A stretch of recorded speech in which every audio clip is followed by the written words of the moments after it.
داعش نەوتەکەی چۆن دەفرۆشێت و بە چی دەفرۆشێت؟ داهاتەکەی چەندە؟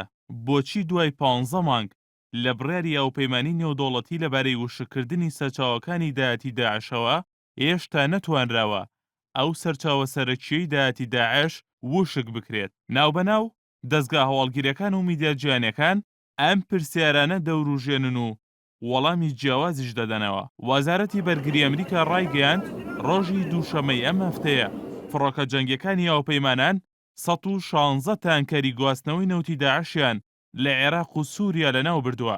پێشتر کەمتر ئەمریکا و هاوپەیمانان هەواڵی هێرشکردنە سەر تانکەرەکانی نەوتی داعشیان بڵاو کردوتەوە. ڤلادیمیر پۆتین سەرۆکی ڕووسیاش لە کۆبنەوەی وڵاتانی G20 لە تورکیا ڕایگەیاند 40 وڵات هاوکاری دارایی داعش دەکەن. لە ناویشیاندا هەندێک لە وڵاتانی ئەندامی گروپی G20 هەیە. پۆتین داواشی کرد بازرگانی نەوت لەگەڵ داعش سنووردار بکرێت. لە ماوەی 1 ساڵی ڕابردوودا زۆرترین تۆمەت ئاراستەی تورکیا کراوە بەوەی ڕێگەی داوە داعش لە ڕێگەی تورکیاوە نەوت بفرۆشێت. تەنانەت ئۆپۆزسیۆنی تورکیاش لەو بارەیەوە ڕەخنەیان لە حکومەتی وڵاتەکەیان گرتووە.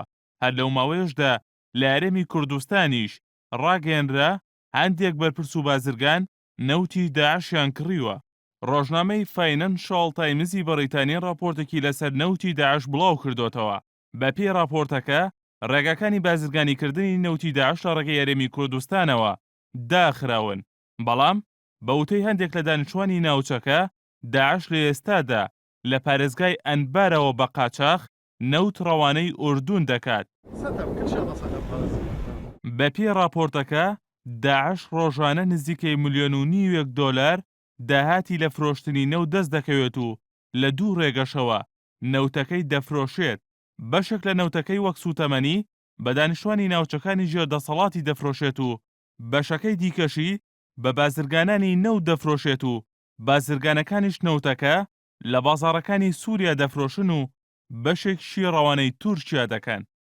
فاینەنشال تایمز بڵاویشی کردوتەوە بەشێکی بەرچاوی نەوتی داعش لە سووریا لە ناوچەکانی ژێردەسەڵاتی ئۆپۆزسیۆنی سووریا واتە لە ناوچەکانی حەلەب و ئیدلبەوە ڕەوانەی تورکیا دەکرێت بە شێوەیەک کە دانیشتوانی ئەو ناوچانە لە بازاڕ نەوتەکە دەکڕن و دواتر بە شێوازی جیاواز لەوانە بەباری هێزتر یان لە ڕێگەی ڕووباری ئاسیەوە ئاودیوی تورکیای دەکەن. داعش لە ساڵی 2013ەوە دەستی گرتووە بەسەر بەشێکی بەرچاوی کێڵگەنەوتەکانی سووریادا. گرنگترین کێڵگەنەوتەکانی سووریاش لە ناوچەی دێرەزور هەڵکەوتووە و داعش ڕۆژانە لە نێوان 30 بۆ 40 هەزار بەرمیل نەوت لەو کێڵگانە نەوت بەرهەم دێنێت. لەم دوایانەشدا بەشێک لە کێڵگەنەوتەکانی ژێردەسەڵاتی داعش لە ناوچەی هۆل لە ڕۆژهەڵاتی حەسەکە لەلایەن یەپەکەوە کۆنتڕۆڵ کرایەوە.